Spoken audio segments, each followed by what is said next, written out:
Welcome back, my gardening friends. Well, another late evening. Time is very precious for me at the moment, but so is water. We're now due another heat wave this week, and hosepipe bans, restricted water.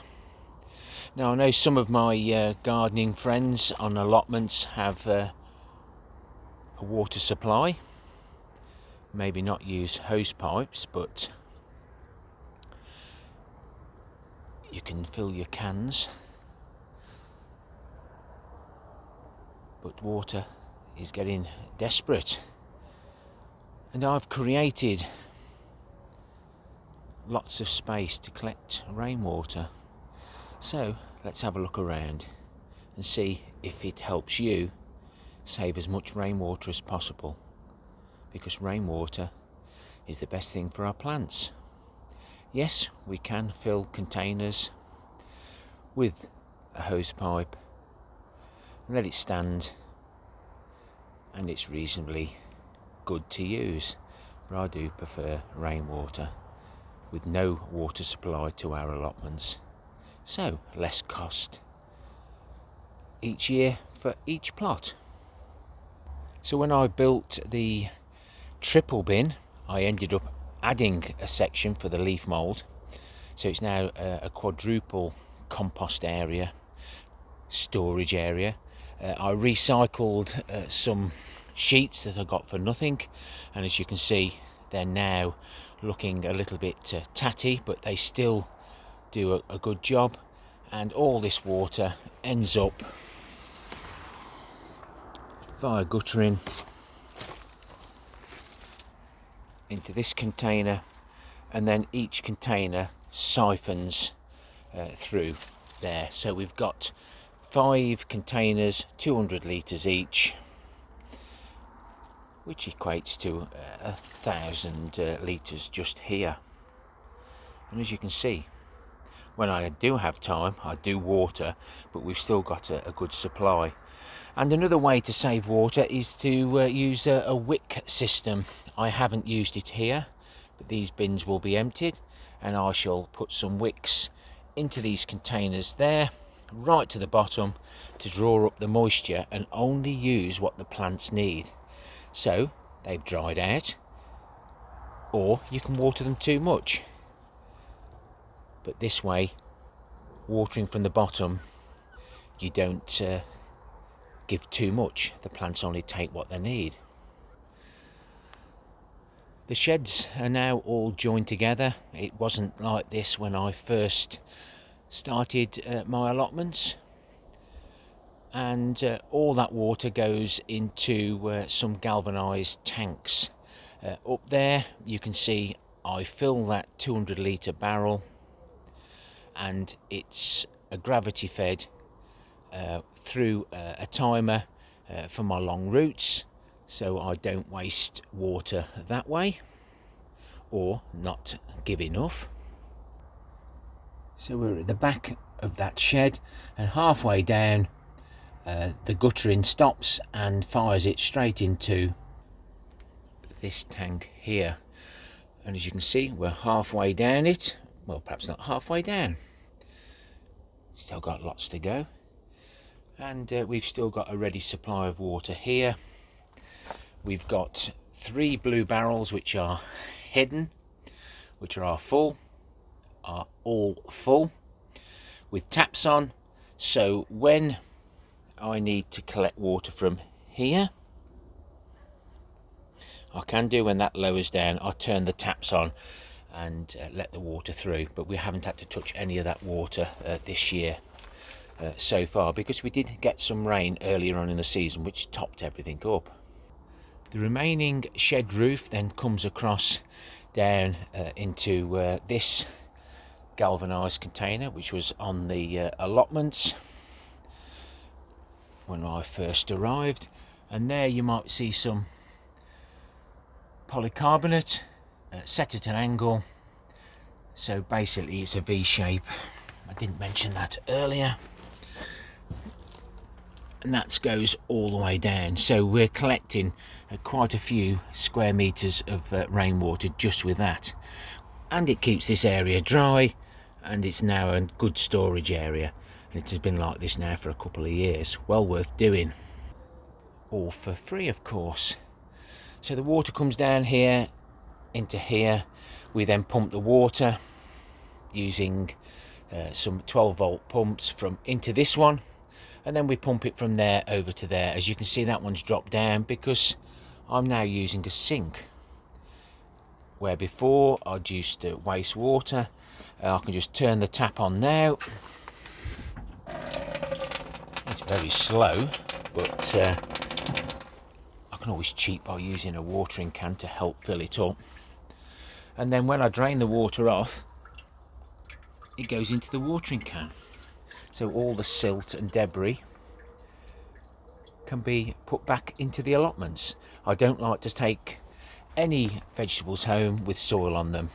Soil is precious as water. These 2 barrels are full. So are these 2, and in the future both sides I'll have pipe work connected to help irrigate the polytunnel. I've struggled this year a little bit, but as you can see there, to save water, I'll water the plants from below, so those pipes get filled, similar to when you put new trees in. The trays haven't been really successful for me this time, because the amount of time I've been able to get here has been limited, so I will change that. I rebuilt the polytunnel, moved it higher by 0.8 of a metre, so the guttering sits there nicely, and it's surprising how much water, rainwater, you collect off a polytunnel. And don't forget condensation as well, that does drip down, and you do collect a little bit.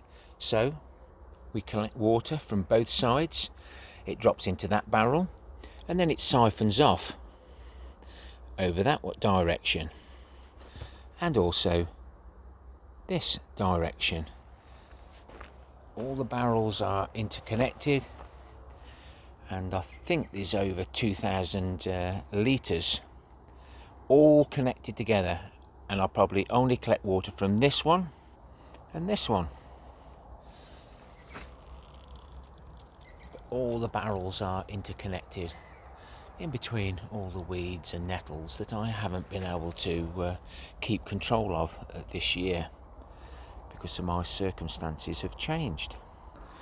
I had 4 spare barrels, so these barrels were filled via the 12-volt pumps, and on the end screen there'll be drought management on the allotments, and a review of my 12-volt pumps, which are essential to keep the water moving.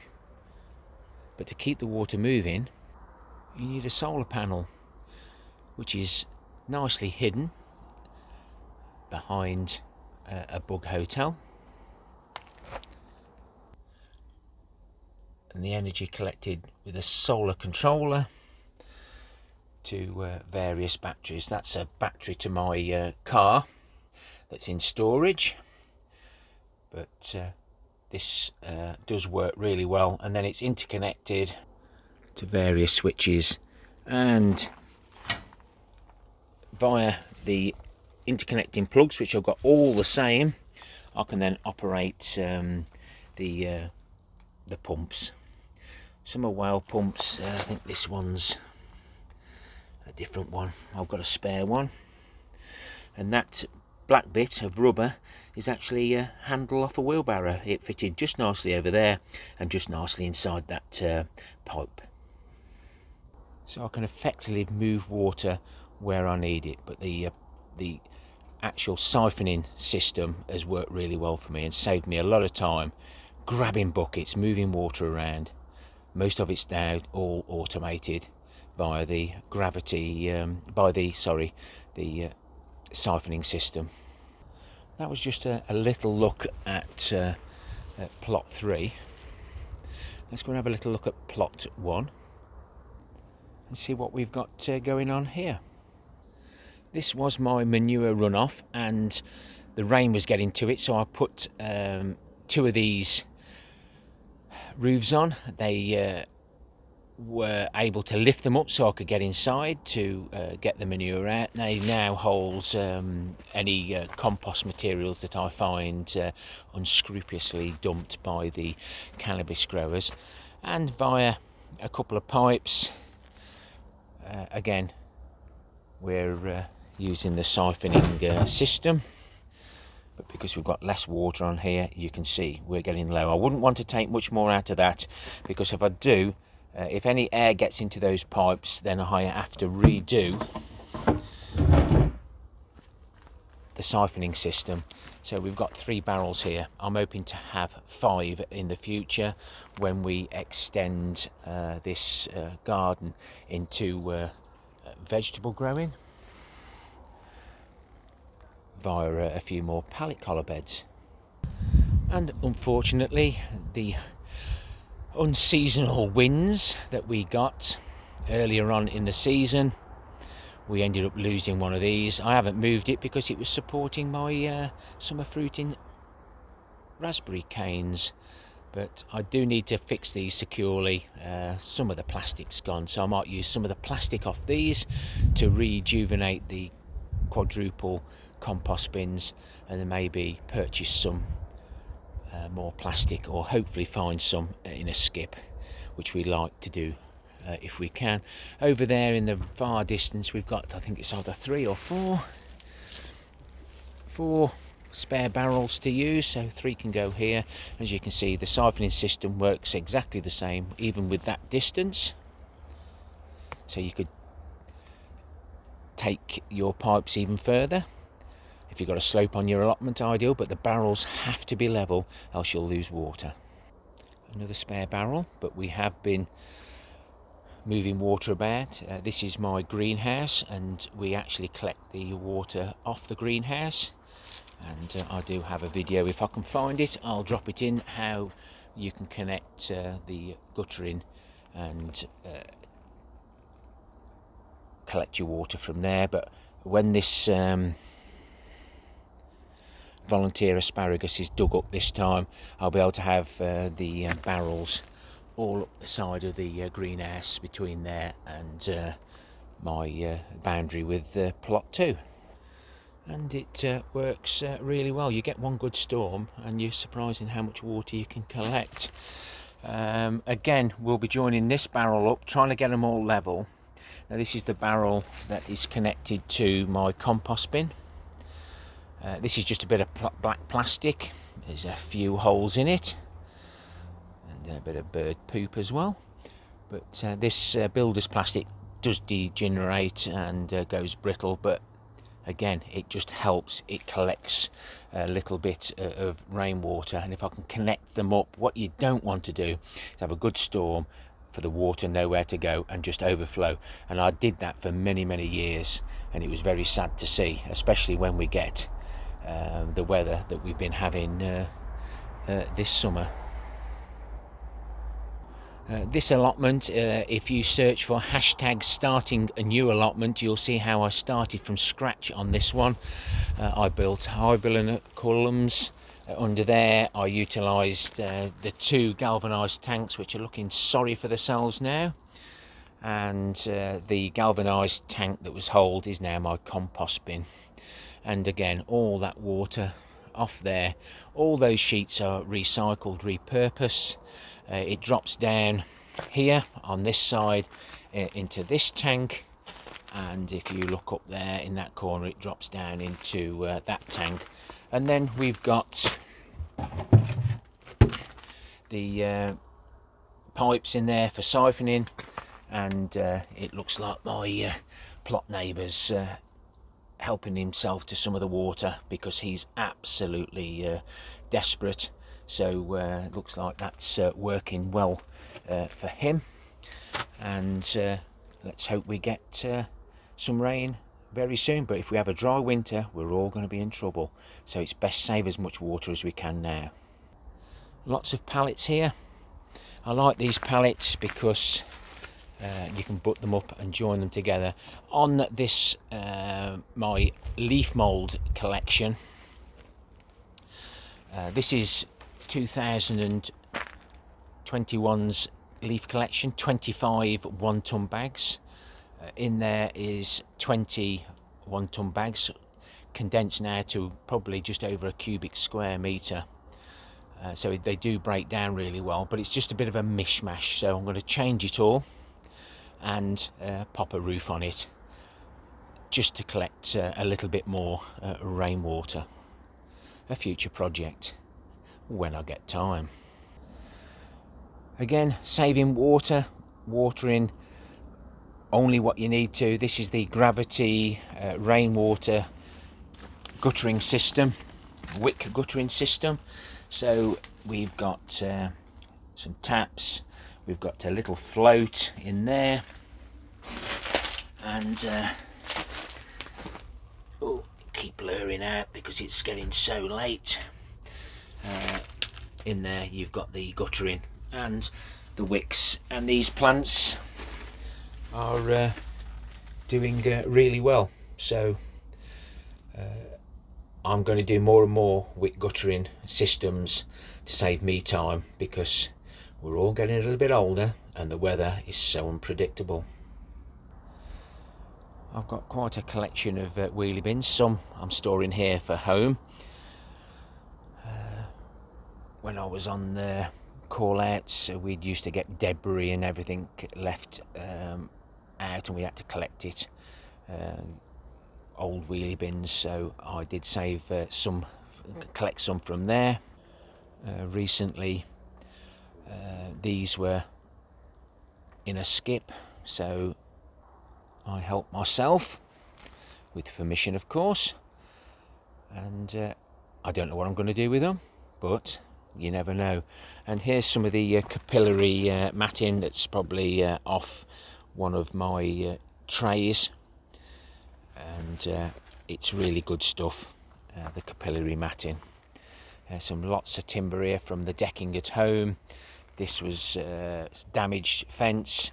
Looks like a vehicle may have hit it and snapped them all off, but that could be a good base for the new leaf mould bins. Collecting all the while, you never know when you want something. And lots of polycarbonate here. I've got some uses, but it may change. But if you haven't got it, you'll always kick yourself afterwards. The strawberries are looking a little bit delicate and not weed free. Don't water the trees, but there you can see, originally when I planted them I put a pipe in, and that little pot on top is to stop any creatures falling down. And let's have a look at those plums. Not quite ready yet. I suppose the wasps will tell me when they're ready, when they've eaten them before I get here. But the fruit has done really well. The conference pears and these apples. Well, that's what the label said. Do not buy fruit trees cheaply from your cheap stores. Get the heritage varieties. Pay the money. Some wonderful raspberries again. I feed with liquid nitrogen, horse poo liquid, or nettle at the winter, and then as the flowers start to show, we feed with comfrey. And I must say the red currants, considering the record-breaking heat waves that we had, have come back again, especially on this bush this side. Excuse me.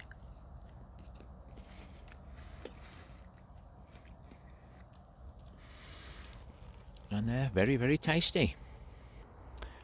Check out the comments, because my regular viewers are very good at leaving very good comments on how they collect water, innovative ideas, because we've got to prepare ourselves for all weather conditions. Happy gardening to you all. Till next time, my friends. Ta-ra for now.